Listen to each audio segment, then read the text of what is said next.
Chapter 21. And the Lord visited Sarah as he had said, and the Lord did unto Sarah as he had spoken. For Sarah conceived, and bare Abraham a son in his old age, at the set time of which God had spoken to him. And Abraham called the name of his son that was born unto him, whom Sarah bare to him, Isaac.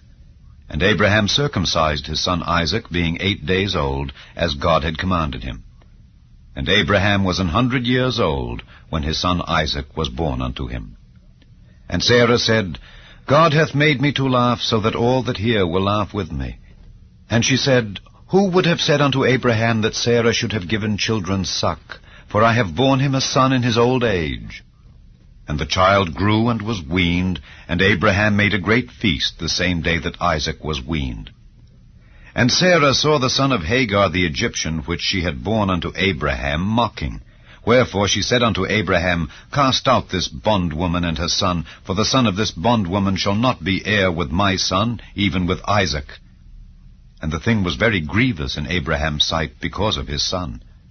And God said unto Abraham, Let it not be grievous in thy sight because of the lad and because of thy bondwoman.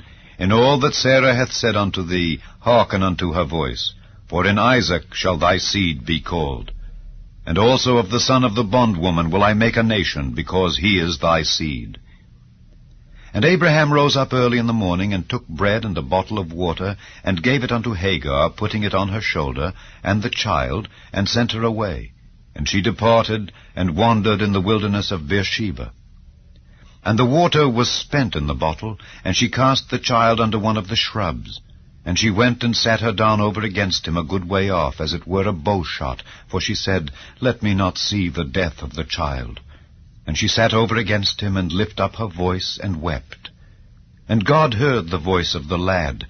And the angel of God called to Hagar out of heaven, and said unto her, What aileth thee, Hagar?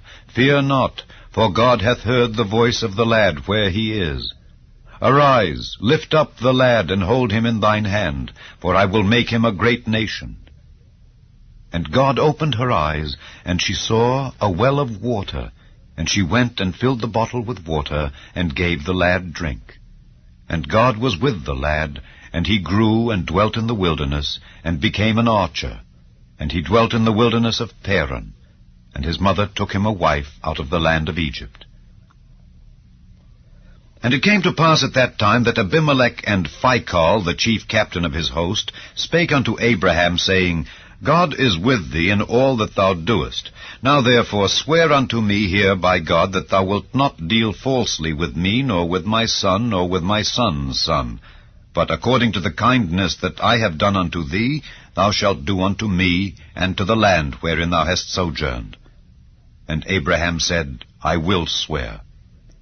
And Abraham reproved Abimelech because of a well of water which Abimelech's servants had violently taken away. And Abimelech said, I wot not who hath done this thing. Neither didst thou tell me, neither yet heard I of it, but today. And Abraham took sheep and oxen, and gave them unto Abimelech, and both of them made a covenant. And Abraham set 7 ewe lambs of the flock by themselves. And Abimelech said unto Abraham, What mean these 7 ewe lambs which thou hast set by themselves? And he said, For these 7 ewe lambs shalt thou take of my hand, that they may be a witness unto me that I have digged this well. Wherefore he called that place Beersheba, because there they swear both of them. Thus they made a covenant at Beersheba. Then Abimelech rose up, and Phicol the chief captain of his host, and they returned into the land of the Philistines. And Abraham planted a grove in Beersheba, and called there on the name of the Lord, the everlasting God. And Abraham sojourned in the Philistines' land many days.